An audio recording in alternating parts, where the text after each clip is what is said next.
Grandma, it's me. I'm in jail in Mexico. Please don't tell Mom, just send the money. That sentence lives in my chest like a stone now. But the night it happened, I didn't know any of that. I was just a tired widow in a quiet house, folding dish towels at my kitchen counter while the clock ticked like it always had. Steady, harmless, almost comforting. The TV played low in the living room, some rerun I wasn't really watching. A casserole cooled on the stove, the kind my grandson Ethan always says tastes like when he was little. I was actually thinking about calling him just to ask about classes and whether he'd finally found a tutor for that math course he kept complaining about. Then my phone rang. The number was unfamiliar. The area code looked close enough that I answered without thinking I needed to be careful. I didn't even wipe my hands all the way dry. I just grabbed the phone, still feeling warm dishwater on my fingers. Hello?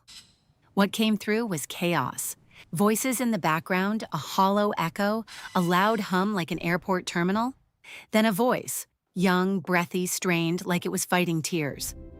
Grandma, it's Ethan. I'm in jail in Mexico. Please don't tell Mom, just please help me. The word grandma hit first, before logic could do anything. That word is a key in my heart. My hand started to tremble so hard, I had to grip the edge of the counter. I could smell the casserole turning from warm to lukewarm, like time was slipping away in the room. Ethan, I whispered. Honey, what happened? He made a sound that could have been a sob. The background noise swelled, like doors slamming somewhere far away. My mind filled in pictures, concrete walls, harsh lights, my grandson alone and scared. I felt guilty before I even knew why, as if love should have warned me in advance, as if I should have heard the danger in his voice and stopped it before it started. Then another voice cut in, brisk and controlled, like a man used to being obeyed. Ma'am, this is Attorney Jackson, he said. Your grandson was detained after an accident. He's very lucky no one was seriously hurt. We can get him out tonight, but we must move quickly. He said detained like it was official. He said tonight like it was a gift he was offering. Then he began handing me rules, one by one, like they were the only way to save my grandson. First, don't tell anyone, especially his parents. Second, don't ask too many questions because time matters. Third, do exactly what he says, because if we delay, the judge may not grant bail. He named a number, $25,000, and called it bail and fees. He promised that if we acted fast, we could keep it off Ethan's record. He kept using words that sounded like protection but felt like pressure, and every time I hesitated, he answered as if hesitation itself was dangerous. I don't have that kind of money, I said, throat tight, not just sitting around. His tone sharpened by half a degree, still polite but no longer warm. Ma'am, I've seen these cases, he replied. If we delay, he could be stuck there for months. We're trying to help your grandson, and we're trusting you to do your part. Trusting you. Do your part. He called me a good grandmother when I hesitated. He thanked me the way a salesman thanks you for agreeing to buy. Quick, practiced gratitude that leaves you feeling like you can't take it back. I stood in my kitchen staring at the casserole going cold, my hands shaking around my phone, feeling like the walls had moved closer. Their words, jail, accident, secrecy, trust, echoed in my head like accusations and orders at the same time. I remember looking at the family photo on the fridge and thinking, if I mess this up, I'll never forgive myself. By morning, everything they said felt like a command I had already obeyed. I woke up with my heart racing, the same phrases still pressing on my chest. Don't tell anyone. Move quickly. Do your part. I made coffee and couldn't taste it. I sat at my table and stared at my husband's photo on the wall, thinking, if you were here, you'd tell me what to do. But he wasn't, so I did what they wanted. I moved. At the bank, the lobby smelled like printer ink and brewed coffee. People stood in line talking about normal things, weather, errands, while my whole body buzzed with panic. I clutched my purse so tightly my fingers hurt, and I kept checking my phone like the attorney might call again to rush me faster. The teller asked what kind of transfer I needed. I repeated the instructions from the phone. 2 separate wires, specific names, a specific way to split the amount. The scammer had even given me a story to tell if anyone asked questions. When the teller's eyes narrowed just slightly, I felt like a child caught sneaking cookies. It's for repairs, I lied softly. That lie burned like a hot coal in my mouth. When he told me, just say it's something simple. We don't want extra trouble. I took it as practical advice. Standing there, I realized it also meant, we need you to cover for us. When the teller read the amount out loud, it didn't sound like a number. It sounded like years. My husband's extra shifts before he got sick. My own careful saving. The months I bought the cheaper coffee and sewed curtains instead of buying new ones. The times I said I'm fine so I could help someone else. $25,000 wasn't a pile of money to me. It was a map of everything we did to stay steady. I signed. I watched the transfer confirmation print out. I felt proud and sick at the same time, and that mix of emotions left me dizzy, like my feet weren't fully on the ground. Then came the part that still makes my stomach twist. I sold my car to cover what I'd sent. The blue sedan my husband picked out before he passed, the one that still smelled faintly like his aftershave if the sun hit the seats. The buyer asked, "You're sure?" And I heard the fake lawyer's voice in my head. "We need to move quickly." Urgency became a shove. I handed over the keys like I was handing over another piece of my life. As the car pulled away, I stood on my porch and watched the taillights disappear, telling myself I was doing the right thing for family. That week, my driveway looked wrong, empty concrete where my car always sat. I cried in the shower so no one could hear me, because even then, I believed the secret was part of helping Ethan. The secrecy was doing its job, isolating me, keeping me from asking the one question that would have saved me. "Let me call your mom." Then my phone buzzed and Ethan's name appeared. My stomach dropped. I answered braced for tears, for a jailhouse call, for someone warning me. Instead, Ethan's real face filled the screen. Dorm posters behind him, a cup of noodles in his hand.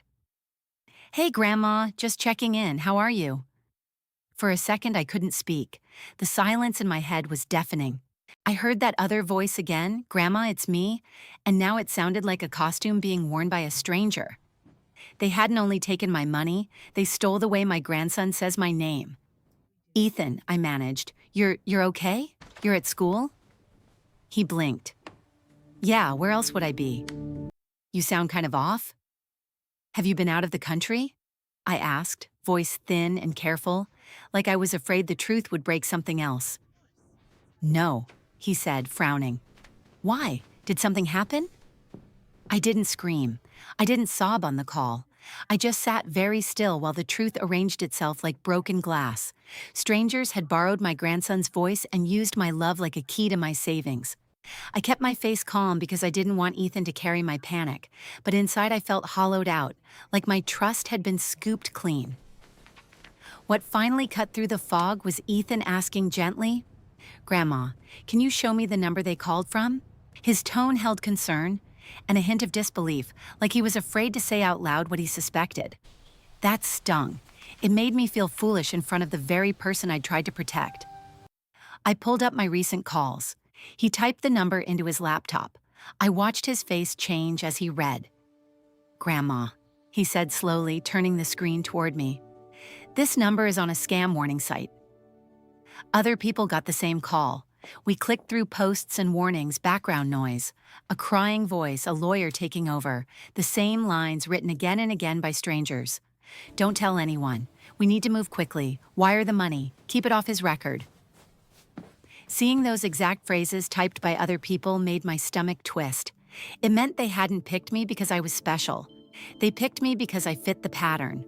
Older, alone, loving, reachable. It also meant they'd done this before, and they'd do it again if no one stopped them. Then Ethan opened another tab and searched my name with my husband's.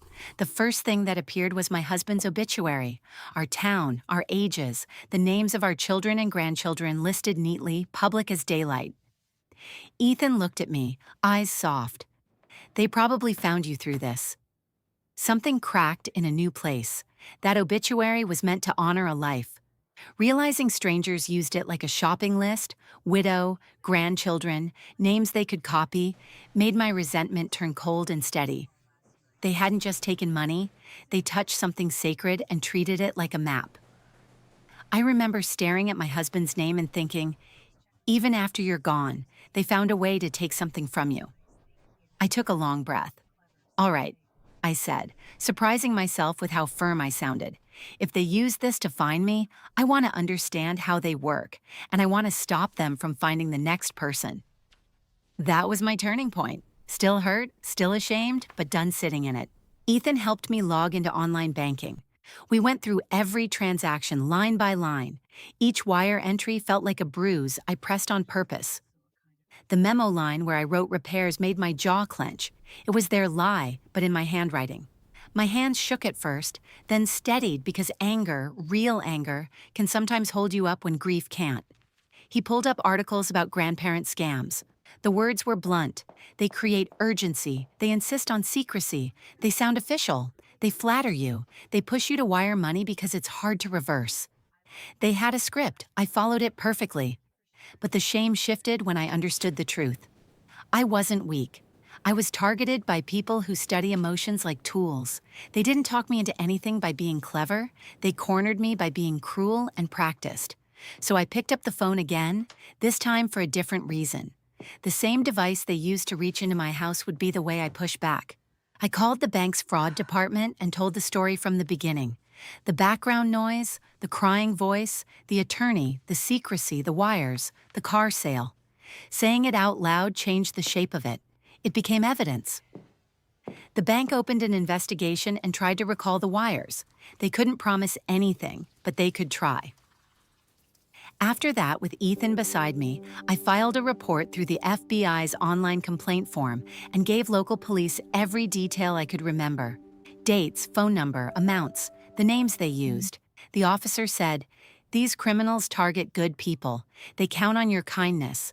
That line cut deep because it was true. Kindness was the lever they pulled. Love was the handle. Then I did something I never imagined. I told people. At the senior center, I asked the director if I could share my story at the next meeting. Standing in front of faces that looked like mine, I repeated the lines that trapped me. "Grandma, it's me. Please don't tell Mom. We need to move quickly," and watched heads shake as people heard the pattern. In that room, those words weren't private anymore. They were warning signs. After the meeting, 2 women pulled me aside and admitted they'd gotten similar calls, and one man said his sister almost sent money the week before. Hearing that made me furious all over again, but it also made me feel less alone. Weeks later, the bank's letter arrived. Thin, official, dry language.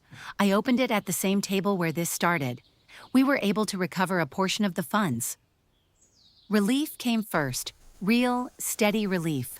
Then resentment followed right behind it, because portion meant something was still gone and none of it should have been taken. The letter thanked me for contacting them quickly, and that simple, real thanks made the scammers' fake praise feel even uglier in my memory. "You're such a good grandmother." They twisted that label into a hook. So I built a new rule that they can't use against us. I started a group call with all my grandkids and said, "From now on, we have a family password. If you call me with an emergency, you say it first. If you don't know it, I hang up and call you back on the number I already have." We chose a word from an old family joke, something only we would know. Saying it out loud felt like drawing a clean line of safety around my house. Their secrecy had boxed me in. Our shared password did the opposite. It made honesty the rule. It also gave me my confidence back piece by piece because it meant I wasn't relying on panic anymore. I was relying on a plan. Not long after, I got an email from a woman I didn't know. She wrote, "My mom almost sent money last night after a call like the one you described. Because of your story, she hung up and called me instead." I stared at that line until my eyes burned. My mistake had become someone else's protection. That didn't erase what I lost, but it changed the ending in a way I could live with. Sometimes, late at night, I still replay the moment I said I could sell my car and how quickly he praised me for it. That's the part that cuts deepest. They didn't need anything fancy. They aimed at my softest place, my family, and wrapped the pressure in compliments. So please remember this rule. Secrecy is a red flag. If someone says, "Don't tell your mom," "Don't tell anyone," or "You must act right now," treat it like a flashing warning sign. Real emergencies can handle a callback. Real loved ones won't punish you for verifying. If the caller gets angry when you call back, that anger is your answer. So here's what I tell anyone who will listen. If you get a call like that, pause. Ask for the family password. Hang up and call your loved one back on a number you already know. Don't send money by wire, transfer, crypto, or gift cards because someone says it's urgent. Call your bank, report it, tell a friend, do not keep it secret. They tried to turn my love into a paycheck. I still resent that, probably always will. But I don't sit in my quiet house feeling foolish anymore. I feel prepared. And if sharing this helps the next grandmother hear grandma, it's me, and answer with a click and a callback. Then they don't get the last word.